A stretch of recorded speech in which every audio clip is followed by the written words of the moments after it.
called Impressionist Painter and Wife on Riverbank. The airy sound of the scratch of the brush on canvas and its rhythm like blessed dance steps in high grass. You stir gently in the reeds behind. Paint one more, just for me, you tell me, excited as the discovery of a new mauve. Fresh wind currents sweeping your every word in my direction, your French scent their wings. A random reed against the bend of my knee, the angle jaunty and gay, the push of your porcelain thigh against it this morning, capturing sun, the shimmer of oil and pigment used for highlights, and I simper. You cannot see why I wonder how you bear and temper my moves.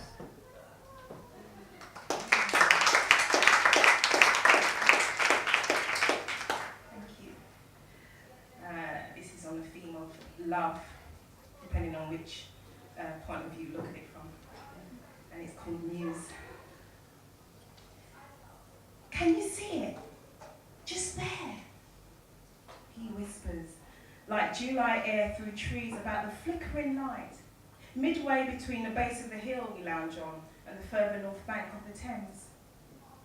You imagine what the light could be.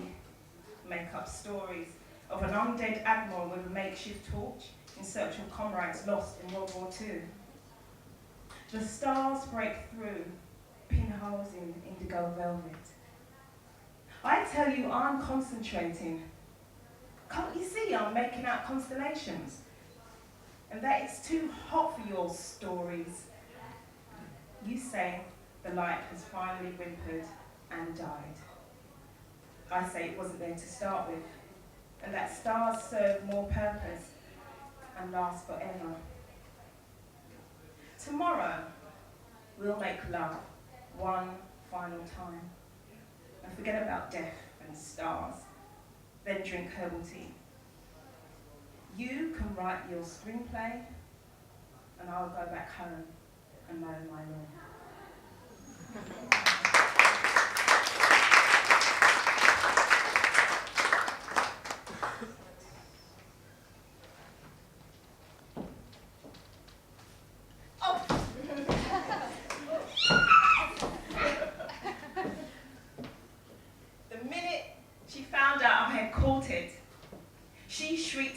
Only mothers could reach. Whooped, spun on her heels, punched holes through the June air, told absolutely anybody who was prepared to listen for the 7th time in a row. I suppose deep down somewhere in a darkened corner, I wanted to share her jubilation and expectation. I mean, the last wedding I had been to, prior to this one, the bouquet came in my direction and brushed my hooked fingers as it slipped through my rubbish grasp. Story of my life, I hissed. I'm not getting any younger, Shirley. It has to happen soon, she sang, rubbing her heavy hands together like she was eagerly trying to create a fire with damp sticks. Your brothers them are onto their 2nd and 3rd children. Girl, what you waiting for? Ain't no man gonna want you if you're just going out like some teenager, said matter-of-factly. All they see is a blur.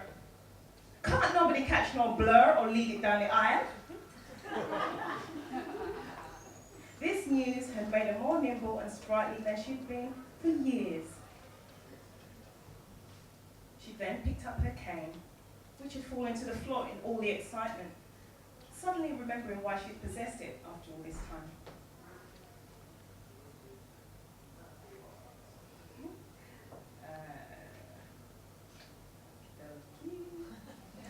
Yes, such a routine story. But you never want to go to church either. They got some nice single men there too, you know. Good looking. Look at you, child. You're not ugly. Surely you can't be satisfied just as being someone's aunt. My mother had a knack for getting things more or less correct without thinking about it. Little did she know how hard I'd hoped to capture the attention of one of these church brothers. Instead, I ended up capturing his wife's bouquet. Thank you very much. Enjoy.